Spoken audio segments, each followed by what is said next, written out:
Welcome to Drisha. This is the first session out of two classes of New Fruit and 100 Blasts on some curious costumes of Rosh Hashanah with Dr. Shana, Strauch, Schick. This is part of a Lulzman here at Drisha, and I'm so happy that you're with us. Just a few words about the class.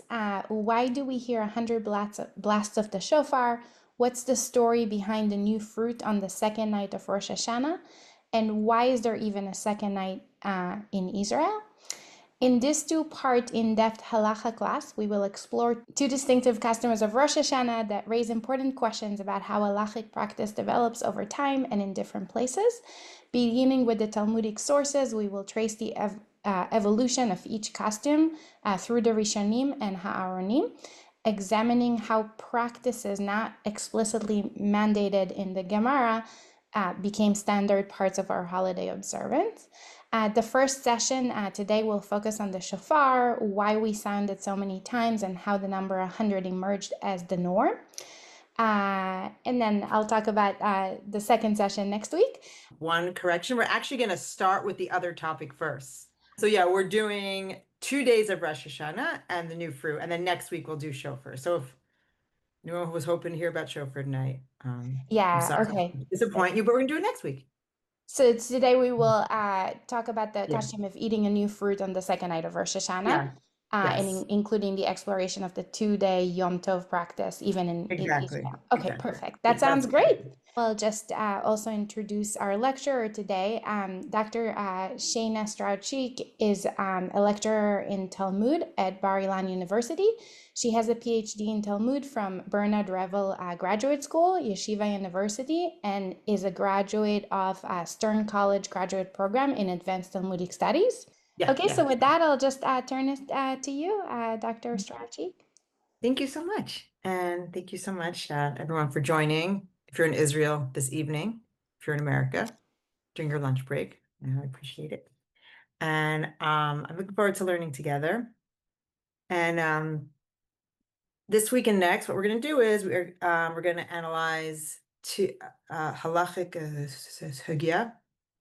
halakhic a topic, beginning with the Mishnah and the Gemara, and then going to medieval commentators on it called the Rishonim up until it's called the Torah, the Shulchan Aruch, who knows the Aharonim, the early modern halakhic codes. And we're going to see how a theoretical halakhic Talmudic discussion has very real ramifications with our practice and what we do today.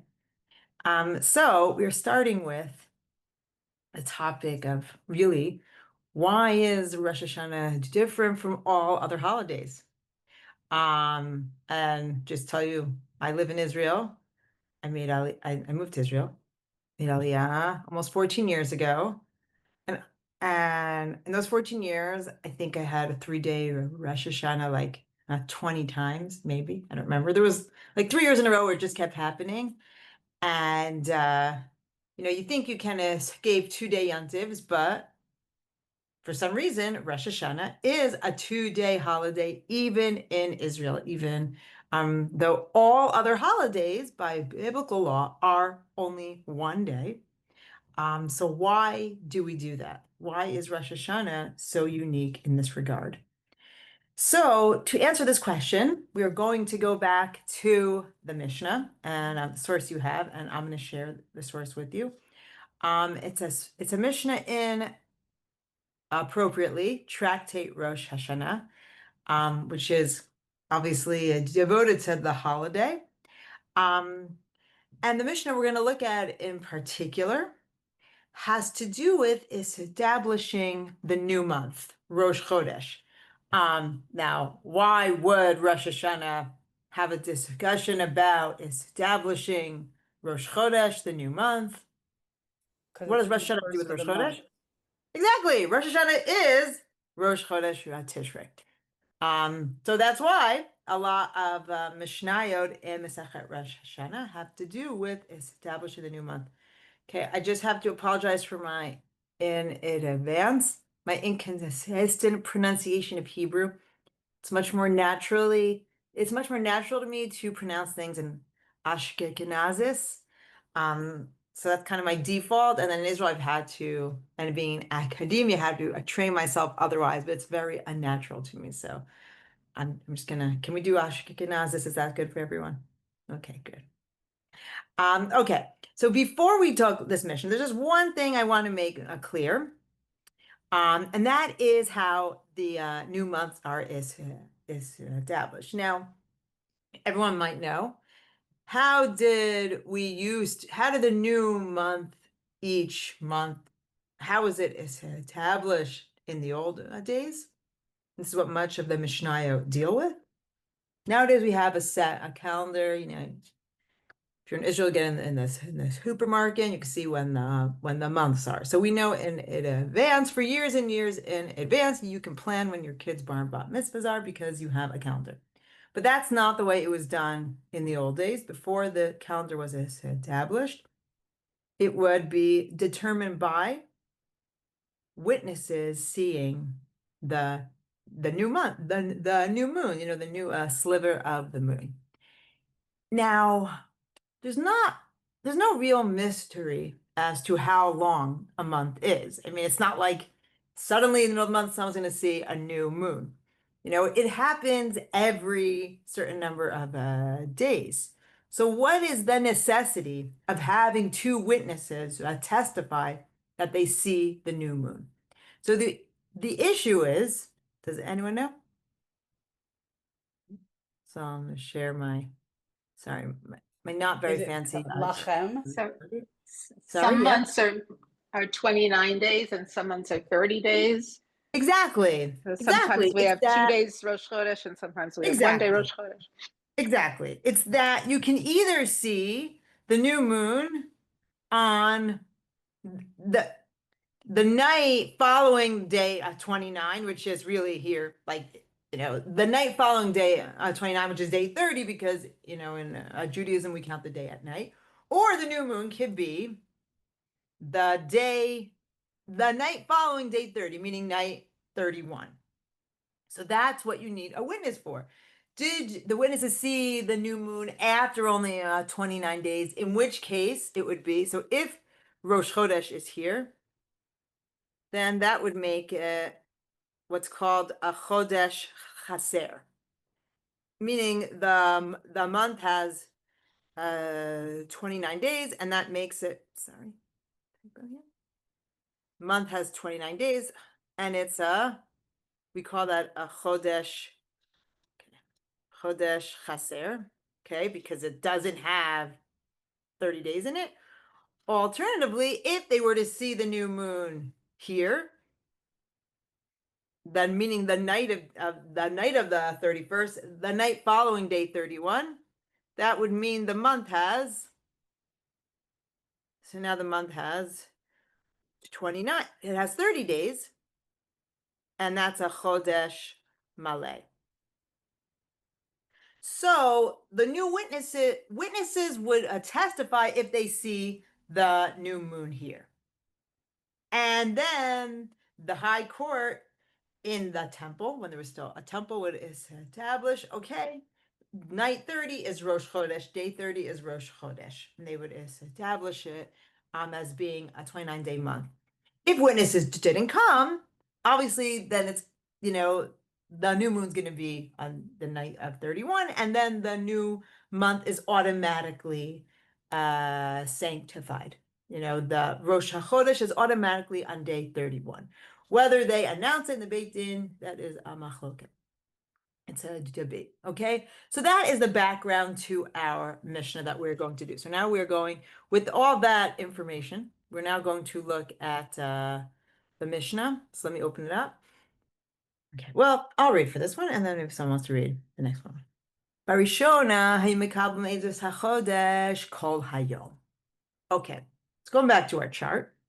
In the old days, when witnesses still would come and testify to seeing the new month. So this is when witnesses would come. They would let witnesses come, not only the night, but they would let them come This is our day, all day of day 30. Now, it doesn't say, now what's a question one can have until what time? I mean, it seems like it's really until sundown. That seems to be the, implication of this Mishnah. So they would let witnesses come all day of day 30 to testify that day 30 is Rosh Chodesh. But one time there was a problem. What's the problem? What happened on one such occasion? You can unmute if you want. What happened? They were late. Exactly. The witnesses came late. And so why is that a problem? Then it's kalkilu halevim bishir. So who cares that the witnesses came late? Now one can think, what's the problem if the witnesses come late on Rosh Chodesh? Can anyone think of some problems that would occur? Why does it matter if today's Rosh Chodesh or not? What's the difference if the witnesses came late? I mean, is Rosh Chodesh like any other day of the week? You need to know what davening to say. Yeah, you need to. Now, of course, and what is it tefillah based on? The korbanot. What do So we you bring daven on Rosh korbanot to Chodesh? bring. What's special? We Musa, say, halal. exactly, we say tefillah musaf. Why do we say tefillah musaf? Because they used to bring a karban musaf. So it seems there's like some pretty big issues if the witnesses didn't come. They didn't bring the proper karbanot. Now it's kind of strange. Like, this is the problem. What's the problem the Mishnah brings up here? It's kalkalu halavim b'shir. The Levim saying the wrong shir shel yom. They should have said, barchi nafshi, and they should have. It's a little strange that this is what the concern is. Anyways, but that's the problem. Hitkinu shelo yehu mikablim ella ad hamincha. So from that point on, they made a takana. They made a decree. And what's the decree? That they would only accept testimony on day 30 until mincha. So it used to be that witnesses could come all day, which really the implication is until nightfall. And now there's a decree that witnesses can only come until mincha. Now, which is, I should have to check. I'm pretty sure talking about mincha gedola, which is the earlier time that you could say mincha from the 7th hour of the day, but I meant to check that and I forgot. So I'm gonna get back to you on that one. Okay. So v'im bao edim min hamincha ulamala, and then what if witnesses did come past mincha? So they made a decree; they'll only establish it to be Rosh Chodesh if the witnesses come until mincha. But what if they came past mincha? What if they came, at 6 p.m.? So what would they do? They didn't totally reject it. No hagim oto hayom kodesh ulamachar kodesh. So if the witnesses came past mincha, they didn't completely disregard them. If they came after mincha, what they would do is they would make day 30. So this is they make this day kodesh, and they also made day 31 kodesh. Okay. So that's what our Mishnah says. Now, on the face of it, if you were looking at this Mishnah on its own, what would you say this Mishnah refers to? Is there any, what Rosh Chodesh does this Mishnah sound like it's referring to? Does it sound like it's like any special Rosh Chodesh in particular? Or does it sound like it's referring to any Rosh Chodesh?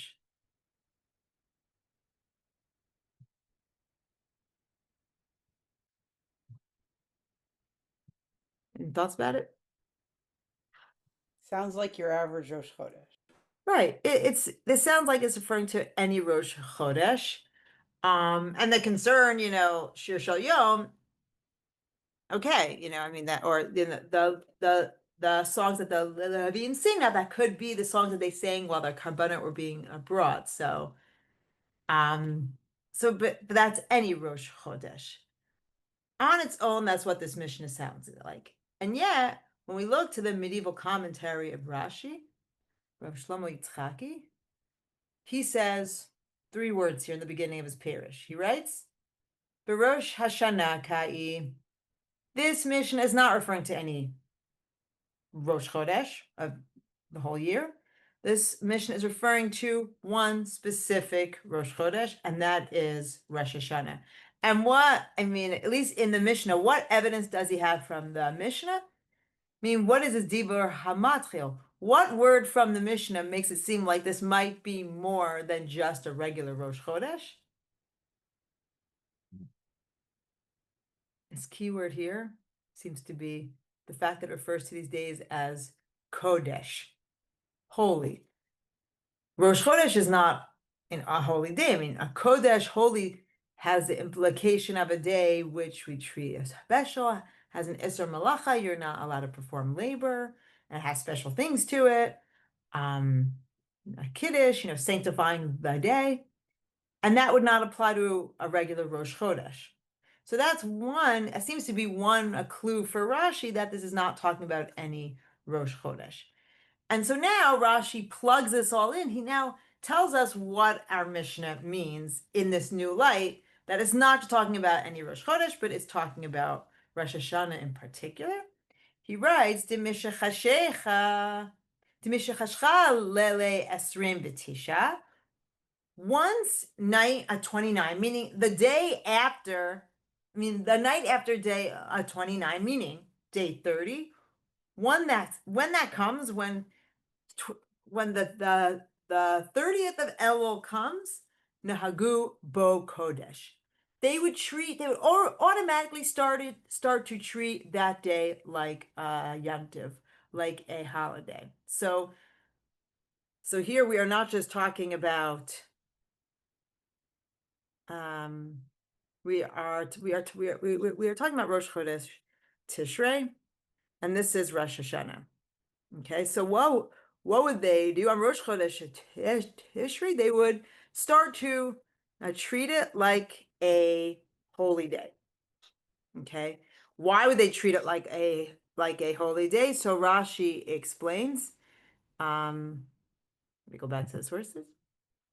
Rashi explains, Shema yabo edim machar, v'yikadshu based in. Why would you automatically start treating the night of the 30th like a holy day? In case witnesses come tomorrow.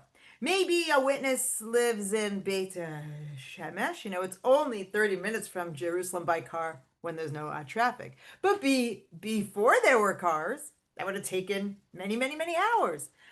So maybe someone outside of Jerusalem saw the new moon, but they're not going to arrive until tomorrow. So in case they arrive tomorrow morning, we have to start treating the night of the 30th like a holy day. And why? Because if it says where to come, Nimsasha Laila Hazeh Yantivhu. If when it says where to come are to come tomorrow, then we'll know retroactively that tonight is already like a chag. It's already holy. And also the next day, also the day of the 30th. You must also treat that as a holiday in case witnesses come until mincha. And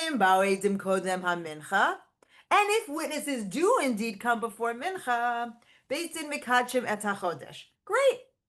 The Beis Din then will sanctify the new that day 30th, as Rosh Chodesh Tishrei, and Rosh Hashanah v'nodeshep and Agubo Kodesh. And you'll know we did right. That was right, that we already started to treat night 30 as a holiday. But if the witnesses come after mincha, so now we know we were treating day 30 like a holiday. So if they came before mincha, That's great. We're good. We did the right thing. But what if they come after mincha? So what's a problem? We've already been treating day 30 as a holy day.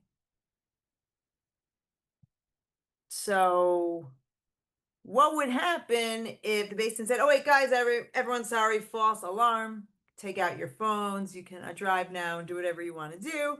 Actually, Rosh Hashanah is going to start tonight. Sorry, mistake. You didn't really have to be observing Rosh Hashanah. You can now violate, and it's a regular day. How do you think that would fly? Writes Rashi, the Chachamim did not want to do that. Why? He writes, if the witnesses came later, even though they're not going to sanctify day 30 as a holy day, as Rosh Chodesh, even though they're really going to make day 31 Rosh Chodesh, nevertheless, they still continue to treat day 30 as holy, even though they didn't really have to, because the witnesses came later. Nevertheless, you don't stop treating day 30 as a holy day, but asor b'melacha, and you are still not allowed to perform labor. And why? Because if they were to do what I just said, say, okay, everyone, sorry, Rosh Hashanah is off. You have a few hours now to, go back on your phone and we'll observe it tonight. They didn't want to do that because Dilma ate lezilzule be l'shana haba. If they just tell people to stop observing the holiday in the middle of the day and say it was a false alarm, they may come to be, people may come to belittle the holiday next year. They'll think this isn't real. We don't really have to keep Rosh Hashanah. Look what happened last year. They made us observe it for a few hours all night and the morning, until half the day. And then they told us we didn't really have to do that. So I'm not going to observe it again this year. So why? People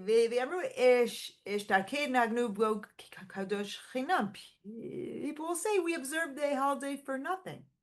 So people will not take the holiday serious the following year if they tell them they can stop observing it midday. So Rashi explains, basically, you always start observing Rosh Hashanah from the night of the 30th, in case the witnesses come the next day. And if the witnesses come the next day, great. So you'll just keep day 30. That's the implication. If the witnesses do not come until after mincha on day 30, then you would still keep Rosh Hashanah all day 30, but you would also keep Rosh Hashanah day 31 as well. So that is how Rashi explains this Mishnah. So, okay. So where does Rashi get this from? Because again, when you look at at least the Peshat of this Mishnah in its own right, it does look like it is referring to any Rosh Chodesh. However, we have another Gemara elsewhere in a Masechet Peitza, a different Masechet, also in Moed, which deals with another issue, but refers to our Mishnah. So what is the issue it talks about? Beitza is concerned with the issue of Shnei Yamim Tovim Shel Goliot, the 2 days of Yantiv, 2 days of holidays that we observe outside of Israel. So if you live anywhere not in Israel, you observe 2 days of Yantiv. So there's a question, which is how do we view these 2 days? Are they considered 2 separate entities, or are they viewed as what's known as a Yoma Arichta, a one long day, a block of holy time? And this makes a difference in a very specific case. A case having to do with the halakhah of nolad, which is you're not allowed to derive benefit from something which is created on Shabbos itself. So if a fruit falls off a tree on Shabbos, you're not allowed to eat that. It's muksa. I mean, probably because it was muksa before when Shabbos began as well. And so you can only eat it once Shabbos is over. So the case that's brought Masechet Beitza is, let's say, an egg is hatched on the first day of Chag, hence the name Masechet Beitza, egg. So if an egg is hatched, an egg is laid on the first day of Yom Tov, can you make scrambled eggs with it on the second day of Yom Tov? Okay, and the question of as I said, the conceptual question of the Gemara is, do we see this as one long day, in which case it would not be allowed? And that's the view of Ravasi. Nolda bazeh asura bazeh. If the egg comes into being, whatever, comes out, right? The word doesn't hatch, but if the egg is born, I know there's a better term, but anyways, someone knows, can share. Laid. If it's born on day one, sorry. Laid. Laid, thank you. If the egg is laid on day one, according to Ravasi, you are not allowed to use it on day two. And the Gemara explains, Leme kesava Ravasi kedusha achati. It's one long day. Let us say that's what Ravasi holds. So just like if an egg was laid, thank you, in the Shabbos morning, you can't have it Shabbos afternoon. The same thing, if it's laid on day one of Yom Tov, you can't have it on day two. That's the view of Rabasi. But Rav's view is, no, nolda bazeh, muteret bazeh. If it's laid on day one of Yom Tov, you can have it on day two. And why? Because Rashi explains this, that, well, why do we keep 2 days of Yom Tov outside of Israel? Does anyone know why we keep 2 days of Yom Tov? Beka Diyoma. Right. Back then, so originally it says Mishnah Rosh Hashanah, they would wave torches, from one mountain to the next, to the next, to the next, until already reached Babylonia, which is modern day Iraq and Iran. And then they'd see these flyers blowing, fires waving. Everyone knows this is Rosh Chodesh. But then it says that non-rabbinic groups who had a different view of when to calculate the calendar would wave fires on different days. That messed things up, and this is not very reliable. So from that point on, they used to send messengers, which is more reliable. What's the problem with messengers before modern transportation? They don't get there on time. Right. It could take really long time. And they may not get there that day. So that led to the issue of, by the time the witnesses got there, they weren't sure already which was the right day of Rosh Chodesh. And so that's why we keep 2 days of holidays outside of Israel. Why? Because maybe Rosh Chodesh was really, either day 30 or day 31, and we're not sure, so we keep 2 days. So what's Ra's view? So why can you have an egg laid on day one? Why can you eat it on day two? Because it says these are not the same day. One of these days is definitely a Yom Chol. We don't view it as a Yom Arichta, one long day. It's a Safek. Maybe day one is the real Yom Tov, maybe day two. So that's why you can have the egg on the other day, because both of the days are not really holy days. They're 2 separate entities. Okay, so that's all other holidays. By the way, I really think it's hatched and not laid, because there's a time lag between I think, not that I'm a farmer, but I said hatch, but then I realized hatch is when the little a chick comes out. And oh, that's true. Yes, you're right. You're right. 100%. Sorry. I started out with hatch. I'm like, wait, no, you're 100% right. Sorry, my mistake. No, not at all. Thank you. Okay, so that is all other holidays. Why we are bringing this in?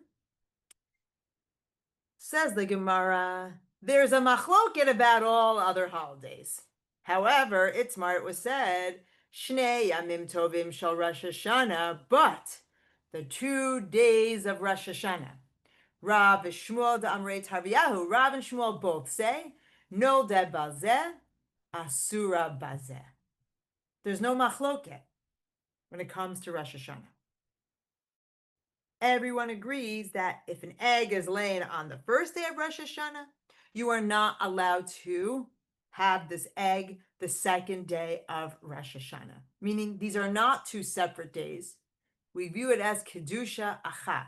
We view it as a Yama Arichta. It's one long, holy, and it's Titty day. How does the Gemara know this? What's Rav and Shmuel's proof that Rosh Hashanah is different? How do Rav and Shmuel know that everyone agrees that Rosh Hashanah is deemed one long day? What's the proof the Gemara brings?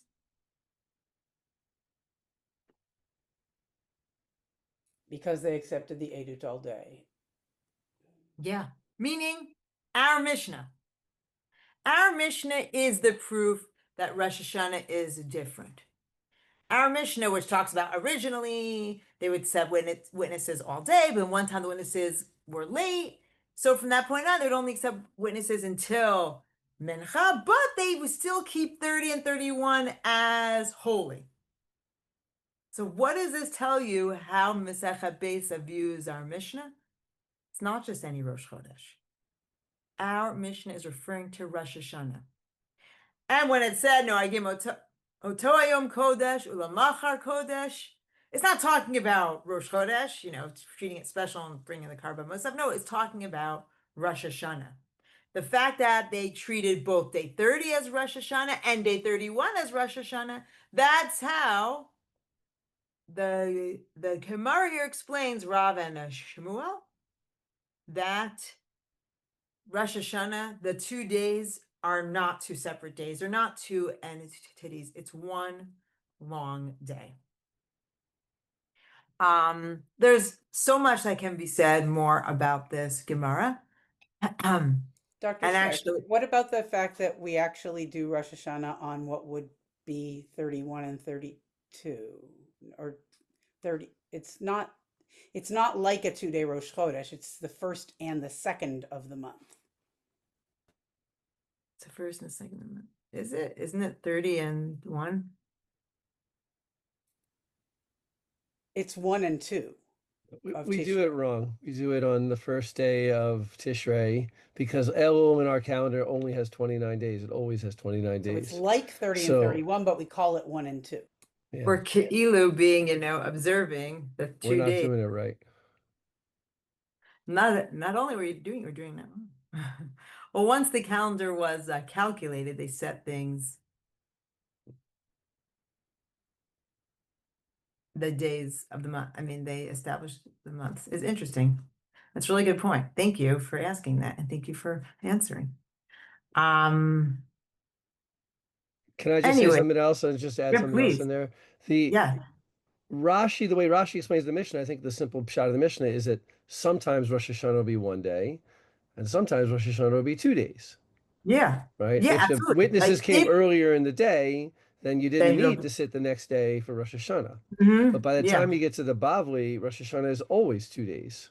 Yeah. So there's like a switch that happens, but that's the Bavli. I think what is more, it makes total sense that in Bavel, they would have 2 days of Rosh Hashanah because they've got 2 days of practically everything except for Yom Kippur, which is a whole nother can of worms why there's Right. not two days of Yom Kippur.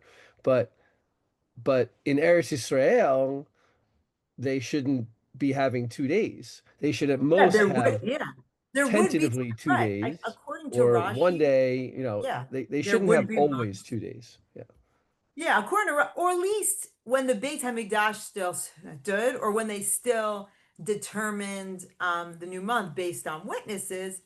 Yeah, in Yeah, but Achinami, once you have a fixed calendar, theoretically nobody should have 2 days. But that's a whole different issue. That's the Bavli. So once they're not using Kiddush HaChodesh anymore, Adarabah, it should be 1 day everywhere. So like the 2-day custom makes sense in outside of Israel because all holidays are 2 days. Yeah, yeah. But it doesn't make any In- sense whatsoever in Israel to always have a 2 day. The only thing I could think of is like a little bit of like the beruach of that Mishnah or of Rashi, really. Once you start telling people sometimes Rosh Hashanah is 1 day and sometimes it's 2 days, I think they're going to find that difficult to deal with because it's confusing. Yeah, I mean, yeah, I And think you're right. And the logic of Rashi of ate lezila azule. Although I am wondering, because what you're making is a really excellent point. In Bavel, Rosh Hashanah is always going to be 2 days because all holidays are 2 days. And I happen to wonder because during the Geonic era, after the Muslim conquest, when Eretz Yisrael and Bavel were now under one empire, as opposed to before the Muslim conquest, and Eretz Yisrael was under Roman rule, and Bavel was under the Sasanian Persians. There were really two kind of separate centers, but once they were united under one rule, the competition between the two rabbinic centers was very great. And one of the major issues between them was calculating the calendar. And Bavel ultimately won out. That's who determined the calendar. So Because of their politics, we suffer? I mean, I don't know. I don't know. And I haven't looked into this specific issue, but now I am wondering. But in Eretz Yisrael, they never kept 2 days of Yom Tov, right? Even though Rosh Hashanah, not Rosh Hashanah, I'm talking about Yom Tov. Even though the Babylonians won out they didn't for everyone else. They didn't enforce in Israel. They called it Yom Tov, Shnei Yamim Tovim Shel Galuyot. So they didn't enforce in Israel. I'm talking about even in the 10th century, right? There was not even like a Hava Mina that in Israel you'd have to keep 2 days of Sukkot or something like that. Right. It's only Rosh Hashanah. Yeah. So I wonder if that, I haven't looked in the Yerushalmi on this, so I wonder if this. There's no Yerushalmi on 2 days of Yom Tov because they don't have it. Right? But this Mishnah. 2 days of. Steinfeld wrote about this Mishnah. Anyways, so that is Sarach Ian.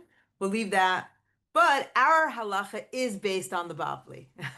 And what we do is based on Bavli practice. So irrespective of what was done in Eretz Yisrael, the halakhah as we follow it is based on the Bavli, and all the commentators we're going to look at now are following the lead of the Bavli law.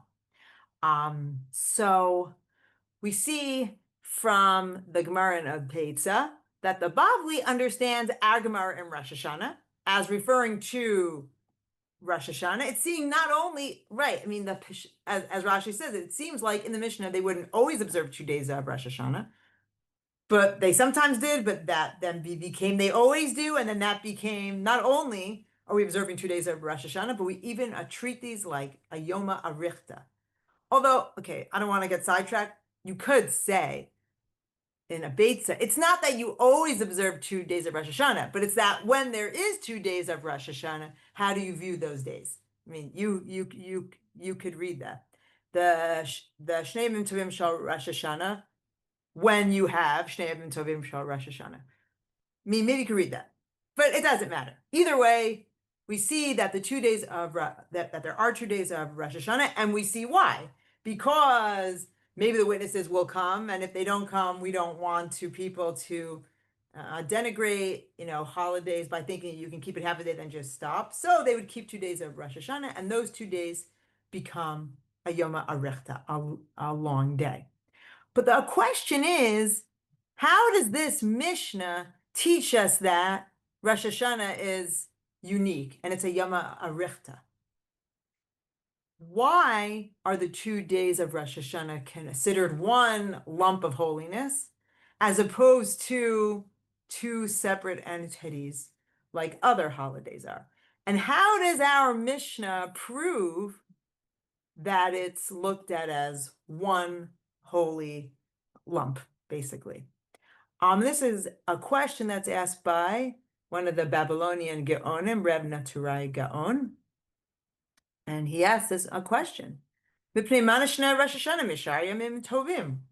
Hashanah different than all other holidays? Why do we view these 2 days as one day as opposed to other holidays where the holiness is viewed, they're two separate entities? First, I'll make sure is this clear to everyone, because we've got a little bit off side, off on a discussion. Is anything not clear to anybody? Wanted to ask a question. Well, this begs the question: if we consider Rosh Hashanah one whole entire day, why do we need new fruit on the so-called the second night? Well, we're gonna get to that. We're gonna get to that. You're getting to the end already. You're spilling the beans. So that's the ending of why we do that. Okay, so Rev Naturai Gaon, he explains why Rosh Hashanah is different. And so what does he write? He basically quotes our Mishnah. He writes, so Rosh Hashanah is dependent on determining when the new moon is. Okay, and then it brings our Mishnah. They used to determine the new month by witnesses seeing it. Okay, it then quotes our Mishnah. Okay, so and like our Mishnah, it says, so they would keep, they would observe day 30 in case witnesses would come, but then if they came late, they would just continue keeping that day holy, and they would keep day 31 holy as well. And he just fills in some stuff here. Kevan sha'avar zman musaf v'lo hikrivu bo bayom musaf. And since the time of bringing the musaf offering passed, and they hadn't brought it because the witnesses hadn't come, noagin af l'machar kodesh ma'akrivim bo musaf. Okay, so that's why they would keep 2 days. Fine. Lefichach, therefore, shnei yamim tovim shel Rosh Hashanah kedusha achatein. Based on our Mishnah, the 2 days of Rosh Hashanah, they're one lump or chunk of holiness. I'm sure there's a more sophisticated word for that. But why? Afilu ben mikdash noagim otan shnei yamim tovim. Because they even observe these 2 days in the temple. And that's why we don't call the 2 days of Rosh Hashanah the 2 holidays, the 2 holiday days of the exile, of diaspora. Like all other holidays, the 2 days of Chag are called Yantiv Sheni Shel Agoliot. But that's not what we refer to the 2 days of Rosh Hashanah. Because Rosh Hashanah is not just about diaspora. Rosh Hashanah was even observed for 2 days in the temple itself. Umetam hazeh chamura umishuna Rosh Hashanah b'kol yamim tovim. And it's for this reason that Rosh Hashanah is different and also more stringent than other holidays. So how does this answer a question? How do we learn out from our Mishnah? How did the Gemara and Beitza learn out from our Mishnah that the 2 days of Rosh Hashanah have kedusha achat, that they're unique? What was distinct about Rosh Hashanah that does not apply to other holidays where we keep 2 days? What makes Rosh Hashanah different such that it makes Rosh Hashanah different about it being kedusha achat? Because 2 days were observed even in the Beit HaMikdash, but he doesn't explain why that was the case. It's like begging the question. Well, we know why. Rashi explained to us. Because they used to accept witnesses all day, because Rosh Hashanah is on Rosh Chodesh, and because we don't know when the witnesses are going to come, so they would start to observe Rosh Hashanah day 30 in case witnesses came on day 30, and if they didn't come, we'd also keep them on day 31. So it doesn't necessarily mean that they always kept 2 days of Rosh Hashanah in the Beit HaMikdash, but it means that because Rosh Hashanah, the whole idea of 2 days of Rosh Hashanah, it's not only unique to diaspora, to outside of Israel. They Because it even is itself the observed it. first day of the month, and you don't have time to recalibrate afterwards for the later holidays. Other holidays that are on the 15th, like most of the holidays, or even the 6th, you have time to Right, because figure you out don't what know the when right Rosh day Chodesh was. is. Exactly. So we have to observe 2 days of Sukkot, because maybe Rosh Chodesh was day 30, maybe it was 31, so we better keep the 14th and the 15th. But that's not what Rosh Hashanah. That's not why they observed 2 days of Rosh Chodesh in the Beit HaMikdash. And you know what? Rashi explains a little more about how the 2 days of Rosh Hashanah and the Beit HaMikdash are different than the 2 days and Agoli of other holidays. So he writes, again, why is Rosh Hashanah unique? Kevan de kavun Sanhedrin gedolah shebelishchat hagazit shemem Torah yotza lacho v'kavun koden chorban habayit latzman l'chol Yisrael harihem kichetuvim b'Torah. He says, first of all, who are the people who made up the concept of 2 days of Rosh Hashanah? It was the Sanhedrin gedolah that sat on the Beit HaMikdash, that sat on Har Habayit, and they're the ones who determined halakhah, and this was already determined before the Second Temple was destroyed, because they're the ones who made up a concept of 2 days of Rosh Hashanah. First he says it's as if it's written in the Torah. And so these 2 days have one holiness, because it's as if it's the Rosh Hashanah of the Torah. Now he's been that, but now he says, wait a minute. Wait a minute. What do you mean? Because the Sanhedrin was the one who determined 2 days of Rosh Hashanah, that makes it like one holiness. Who's the one who made up the idea of keeping 2 days of Yom Tov outside of Israel? That's also the Sanhedrin. And yet, afilu hachi, shtei kiddushotain. And even still, those are 2 separate holy days. If you have an egg born on day 1 of Yom Tov, you can have the egg on day 2. So you can't tell me that what makes Rosh Hashanah unique is the fact that the Sanhedrin is the one who established it, because they also established 2 days of other holidays. So why, again, is Rosh Hashanah different than other holidays? Why are the 2 days of Rosh Hashanah kedusha achat, one unit of holiness? That's where. Whereas other holidays is 2 separate. Because what else makes Rosh Hashanah different than other holidays? And this is what you were alluding to. Why do we keep 2 days of Sukkot and a Pesach and Shavuos? Because otam shel gvu ela lagola mishum sfeika de kviuta de yarcha. The reason we keep 2 days of Sukkot, Pesach, and Shavuos is because there is a suffix, there's a doubt. We don't know, or they in the past did not know, which was the day of Rosh Chodesh. Was it 31 or 30 or 31? And so there's a real suffix. When should the holiday be? And so the 2 days of a Sukkot, of a Pesach, and Shavuos are because you don't know, should it be this day or that day? You're not sure which is the real one. So it is born out of a suffix, of not knowing when Rosh Chodesh was. And plus he says, this is not a plug to make Aliyah here, B'nei Gola Tefelim Hein LaEretz Yisrael.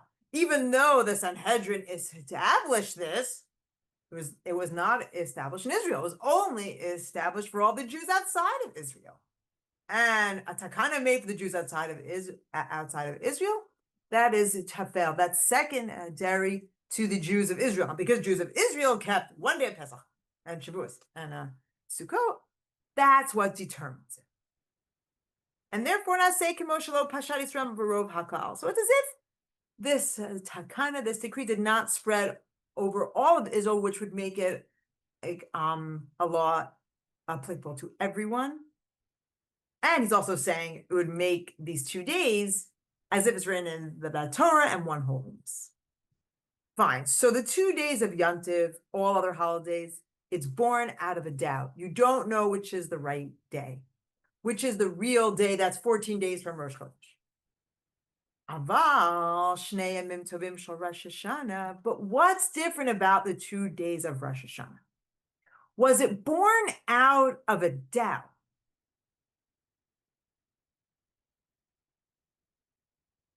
I mean, there was a doubt before, but why, according to Rashi, did they keep 2 days of Rosh Hashanah? Is it because they didn't know when Rosh Chodesh was? Sort of. It was because they came late. But did they not know when Rosh Chodesh was? There's no doubt. The witnesses came. Now, either they saw it day 30 or day 31, but they know when Rosh Chodesh is. Now, the doubt is they start to observe Rosh Hashanah early because maybe the witnesses will come. But once the witnesses come, they know when Rosh Chodesh is. There's no doubt what day Rosh Chodesh is. So the 2 days of Rosh Hashanah, they're not born out of, I don't really know which is the right day, so we'll just keep both. It's, we know when Rosh Chodesh is. Maybe we start to observe it early just in case the witnesses come, and then we don't want to be, to belittle the observance of a holy day. But there's no doubt, once the witnesses come, they absolutely know when Rosh Chodesh is. They just establish these 2 days to make sure that, if the witnesses do come, etc. So that's what Rashi here explains. So again, 2 days of Rosh Hashanah were established in the temple.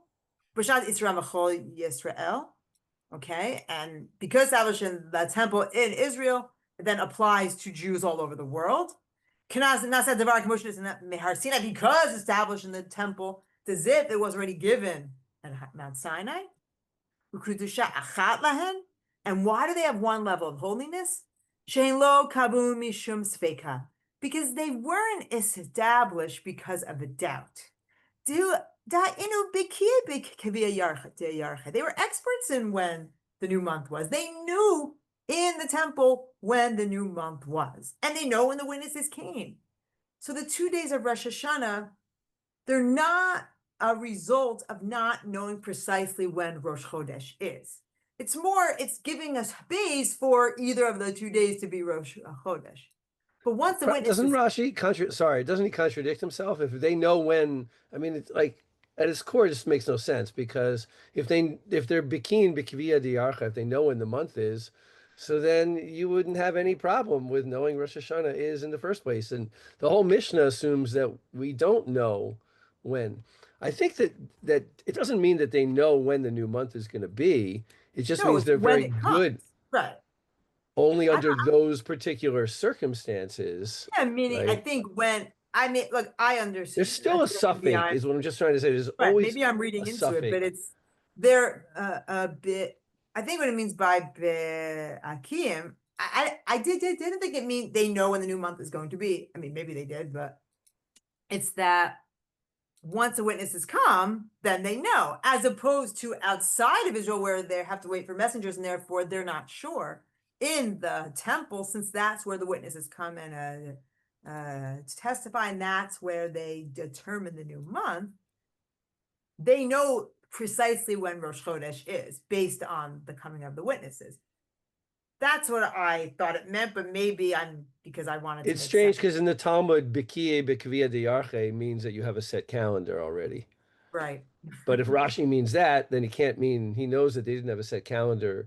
The whole mission of Rosh Hashanah is not a set calendar. It's very hard. All based on witnesses. Yes, it is hard. I mean, they know when, even in the mission where it talks about witnesses coming, it still assumes that they know when the new month will be, as Be'erich, like it can only be, a month can't be 35 days. 2 days. Right. You can't have, also you have to have like pachot yoter alternating months, right? You can't have like 4 29-day months in a row. That'll throw everything off. I'm thinking of a Mishnah in Rosh Hashanah where it talks about how Rabban Gamaliel would test people. How do they see the moon? He had diagrams, and then the Gemara says, "Why do you have to ask? They can't. Like they know how to determine the new month." So I think least according to the Bavli, it seems that so both these exist. They know how to determine when the new month will be, and they rely on witnesses. So is it because they're relying on witnesses they know, or it's that the people in the Beit HaMikdash in the temple, they know precisely when the new month will be, so there's never going to be a suffix about when the real Rosh Chodesh or Tishrei is. They kept 2 days because of the extra requirement of having witnesses come in, and they don't know when the witnesses will come. But there's never a doubt about in the Mikdash about when the right day of Rosh Chodesh is. That's how Rashi is explaining it.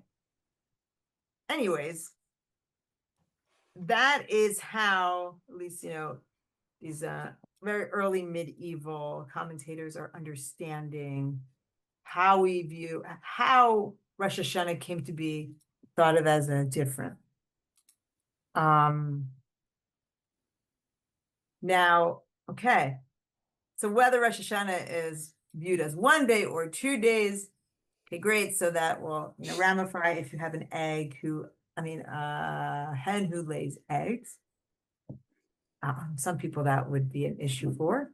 Some other things as well, but it has another more concrete issue in halakhah too, another nafkamina halakhah, which it comes up as a serious halakhic issue, even though it may not be earth shattering the lives of people, and that is whether you say Shehechianu on the second day of Rosh Hashanah or not. So what's a question? Someone just want to say out loud what the question is. If Rosh Hashanah is a Yom Arichta, then what should be the din? What's the law? You don't say Shechianu. Right. You shouldn't have to say you shouldn't say Shechianu on the second day. You should only say it on the first day. So that means when you say a kiddush, you should only say Shechianu the first night. When you make a kiddush, when you blow the shofar, you should only say Shechianu on the first day of Rosh Hashanah, and that is the Peshat of the Gemara. And yet, in Ashkenaz, as reported by our same Rashi, in a site in the work of this dude in the Machzor Vitri, he writes that in all the in the minhag of Ashkenaz was to say Zman, Sarech Lamar Bo Zman, to say Shechianu both days of Rosh Hashanah. And this is cited, and we can skip down to the Torah as well. He writes here, the Inyan Zman, Bilel Yon Tibet, Al Kiddush Shani Al Shofar. Okay, so do you say Zman refers to Shechianu? Do you say Shechianu the second night of Rosh Hashanah at Kiddush and the second day when they blow the shofar? Katav Rashi b'tshuva, Rabotai she'omrim she'ein omrim zman ela b'rishon de kedusha chatin u'kachad yoma arichadami.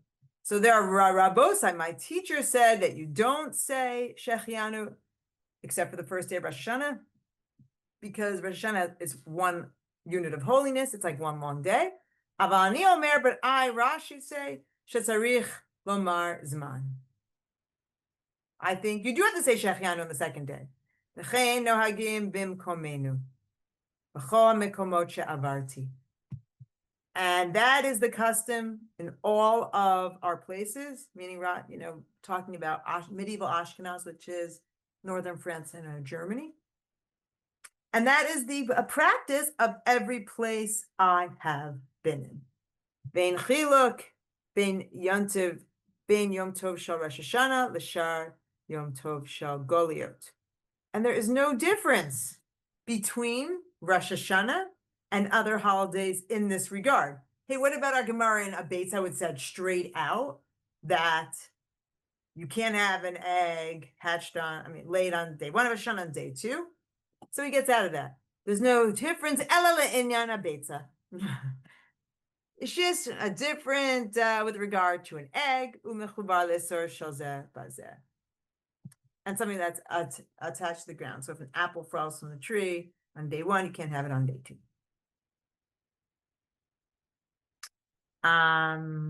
Okay, so we don't treat Rosh Hashanah as a different, actually. Even though we read those 2 Rashis which said that we do. In a practice, we don't. And so then Rashi brings our Mishnah. So why, after everything we just said, are we actually treating Rosh Hashanah like other holidays and saying Shechianu on both day 1 and day 2? Tama mishum da'af bizma beitin, pavim hayu osim shnei yamim, af v'shelo haya sham safek, sheyom bet hava ikar yom tov. Hayu gomrim yom echad b'kedusha. So Rashi here says explicitly what we were reading in his commentary, which is that even during the time of the Beit HaMikdash, as we saw, he says here straight out, they didn't always observe 2 days of Rosh Hashanah. They only observed it if the witnesses didn't come the first day, as we read. So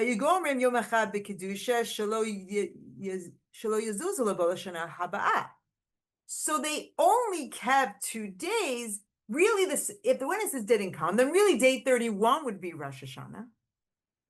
But they continued to keep day 1, day 30, because they didn't want people to think, you could start observing a holiday and then just stop in the middle, and people wouldn't take it seriously the next year. Aval inyan zman. But when it comes to saying the bracha of Shechianu, miman avshach, isafek habomer zman. Via minhaga de based in samchinan, shinahagim hayom kodesh lamachar kodesh, omrim zman. So if we are treating the 2 days of Rosh Hashanah like other holidays that we're not sure, now he's saying we're not sure, then of course you say Shechianu, because you're not sure. Maybe this is a real day, maybe the second day is a real day. But if you're saying no, there's no doubt, rather we're relying on what the Beis Din established, and they said we keep 2 days of Rosh Hashanah, then you also say Shechianu on both days of Rosh Hashanah. Why? Taha miyom sheni hayumonim tikun hamo adot v'hu ikar Rosh Hashanah. What does Rashi say? Why does he think you have to say Shechianu the second day of Rosh Hashanah? Even if we view Rosh Hashanah the 2 days, it's not out of a doubt. It's because the Beit Din in the temple established this. Why does he still say you have to say Shechianu both days? When is the real Rosh Hashanah, says Rashi? What's the real day of Rosh Hashanah? When do we count when we observe Yom Kippur? When we observe Sukkot? Which day of Rosh Hashanah do we count from, says Rashi? He's saying the second, but we actually do it from the first. Well, so Rashi's day, he says it's really from the second day. V'sarech lamar bozman v'chein halakhah. And therefore Rashi says really the second day is the Ikar. And it's from the second day that we count all the holidays, though we don't nowadays. But it seems interesting in his day we did. And therefore, obviously you have to say Shechianu on the first day, it's the first day. But since really the second day is the Ikar, you should have to say it on the second day as well. Now you can also explain it as when there were 2 days of Rosh Hashanah, then really the second day is the main one. Because that's meaning in the Mishnah, when they would have kept 2 days, they were only keeping the first day because the witnesses didn't come on time, and they weren't going to tell people, okay, you could stop, observing the holiday. But really, the second day was the Ikar. So that's what Rashi says. So he says, Yom Arifta, that's really nice. It's cool. So that, matters if you have an egg, if you have hens laying eggs. But otherwise, you treat the 2 days of Rosh Hashanah like all other holidays, and you say Shechianu on both days. That's the view of Rashi. And you know, I don't know if what this is about, but well, I don't know. So I only want to beg it, but I will just observe that early Ashkenaz has very strong ties to Eretz Yisrael. It's very unknown where the Ashkenazi Jewish community came from. There are scholars who, believe that the early Ashkenazi Jews likely had their roots in Eretz Yisrael, who then traveled to Italy and then along the trade route to Germany. And there are several occasions when the Tosafists note a contradiction between the practice of the Ashkenazi Jews and what it says in the Gemara Babli. And it seems that those are some cases are where they're just following the practice of Eretz Yisrael and aren't even aware of it anymore because they've been so far removed from it, and the Babli becomes so dominant. So I wonder, this is related to that, but Rashi here is giving a conceptual reason. Rashi, he's giving his reason. Is that the reason all the people? He is saying everywhere he goes in Ashkenaz, he sees people reciting Shechianu both days of Rosh Hashanah. So Rashi gives an explanation, a textual one and a conceptual one, how he sees this fits with the Gemara. I wonder if it has its roots in Eretz Yisrael practice. Anyways, so we'll have to leave that. So that's Rashi. But then there's another view that the Torah brings, that the Torah is Rabbeinu Yaakov ben Asher. He's the son of the Rosh, Rabbeinu Asher. And the Rosh, who the Torah quotes, cites the Babylonian Geonim, who write, She'ein lomar zman b'sheni. The Geonim said, you do not recite Shechianu on the second day of Rosh Hashanah, lo be Kiddush, lo be shofar. You don't say it at night when you recite Kiddush, or when you light candles, or when you sound the shofar. So that is the view of the Babylonian Geonim. And it seems that that was probably the practice in Sepharad as well. So we have this divide here. If some Jewish communities are saying Shechianu both days of Rosh Hashanah, and other Jewish communities are not. They're only saying it on the first day of Rosh Hashanah. And why? Because they would just say the Gemara in Abed says, Rosh Hashanah is one unit of holiness. So you only say Shechianu on the first day. So what do we do? So I'll just say something very interesting about the Torah and his father, the Rosh. They were from France, and they had to flee France. The teacher of the Rosh, Rabbeinu Asher, was the Maharami Rothenburg. He's very well known. I'm sure many people here have heard of him. He's very well known by being taken captive by the French authorities.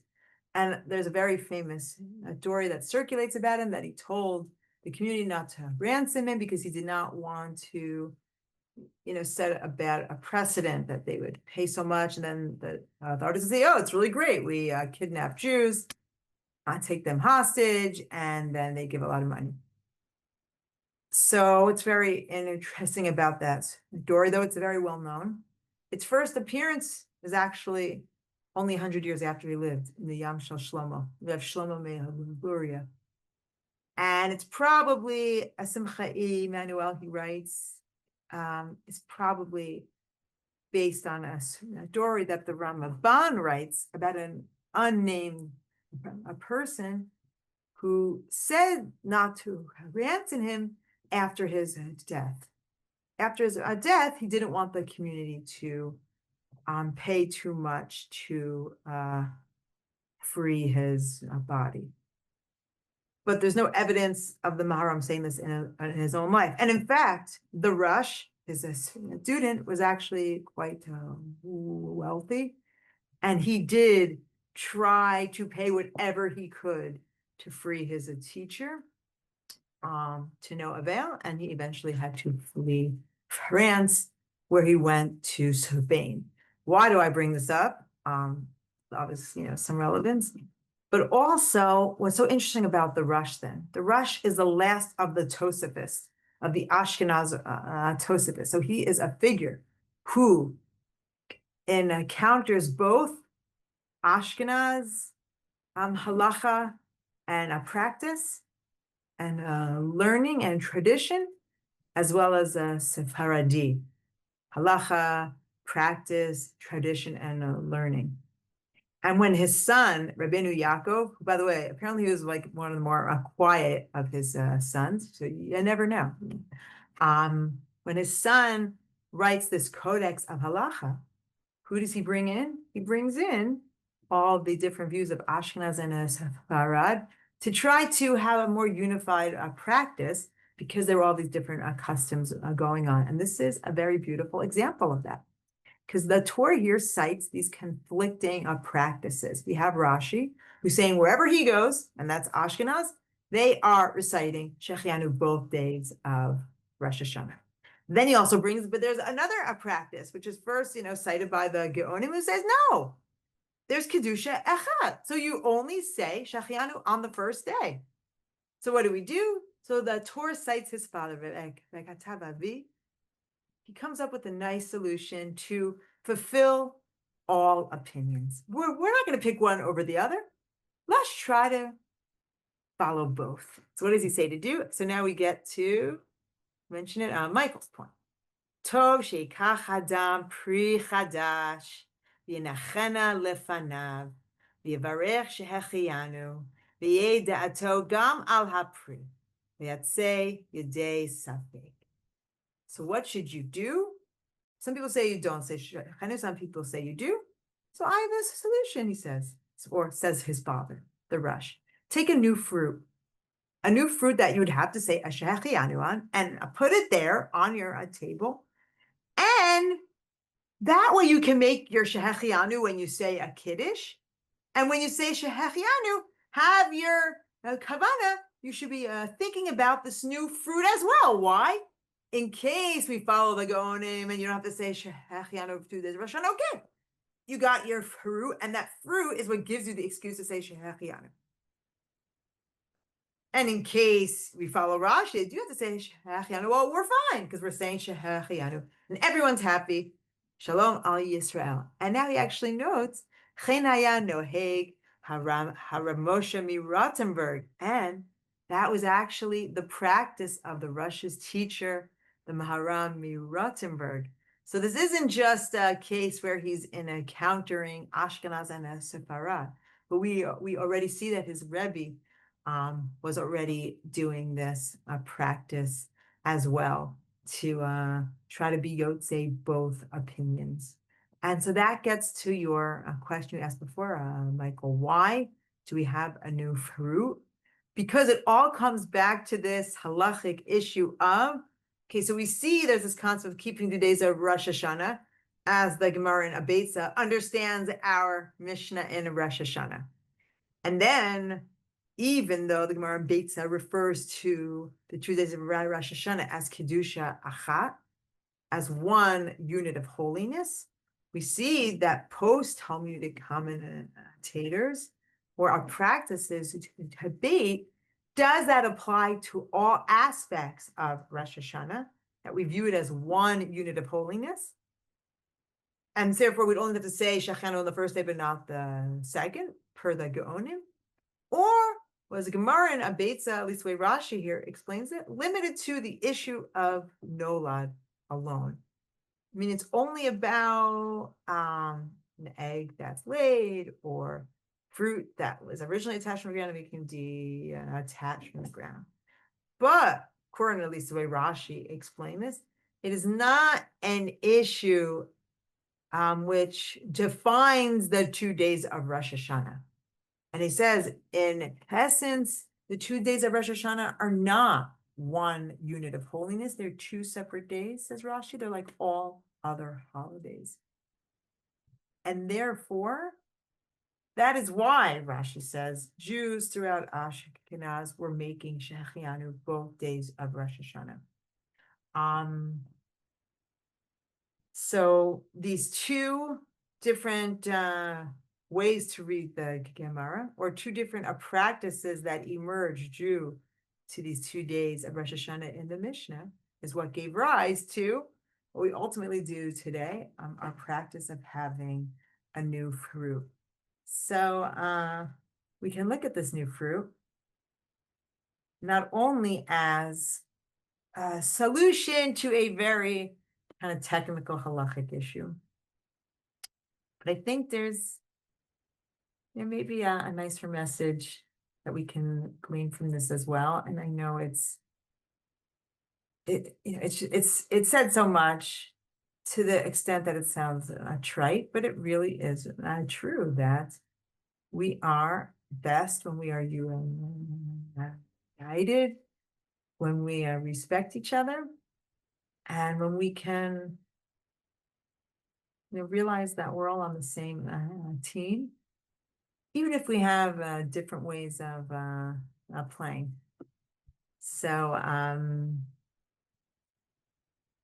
you can leave it up for here, and there's a few more sources you can get to. I brought also the Beit Yosef, who's a commentary on Torah.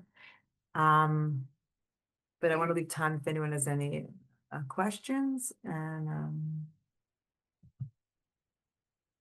let's let you digest all this, and hopefully, it sheds some light on this very common and well-known practice that we all do. And hopefully now it's a little more clear as to why we do. Thank you so much, Dr. Schick, and thank you to everyone who participated today and is always a Yes, part of thank you so much. Really appreciate it. Yeah. Just want to thank for everyone for being such a great part of a learning community. Also, just a quick announcement that more Elul Zman classes are actually starting next week. One of them is halakhah in action, She'elot Utshuvot of the high holiday period with Rav Nati Helfgott. It's going to be on Sunday night at 8 p.m. Eastern. You can find all the information and also sign up at drisha.org/classes. Thanks again, Dr. Strauch. I'm looking forward to seeing you next week. להתראות, בשורות טובות. Thank you so much.